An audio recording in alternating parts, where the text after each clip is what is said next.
আমরা শান্তিপূর্ণভাবে সকাল থেকে আপনারা প্রশাসনের দৃষ্টি আকর্ষণ করছি। আপনারা বলেছেন অপেক্ষা করেছি।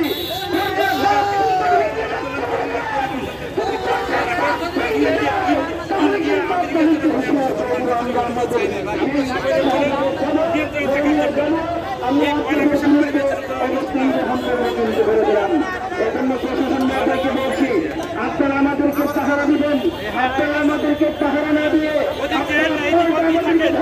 করছেন কেন? আমরা শান্তিপূর্ণভাবে আমাদের শোভাযাত্রা করতে যাচ্ছি, আনন্দ যাত্রা করতে যাচ্ছি, কিন্তু আপনারা বারবার আমাদেরকে ধোঁকা দিচ্ছেন, বারবার আমাদেরকে বাধা দিচ্ছেন। সেই সকাল থেকে আমাদেরকে এই একবার সাত করে আমাদেরকে বারবার বলছেন 11:30টায়, 11:30টার পরে বলছেন আর কিছুক্ষণ পর, এখন আপনারা ডাইরেক্ট আমাদেরকে বাধা দিচ্ছেন। এই জন্য আপনারা আমাদেরকে সহযোগিতা করুন, আমরা আপনাদের বন্ধু, আপনারা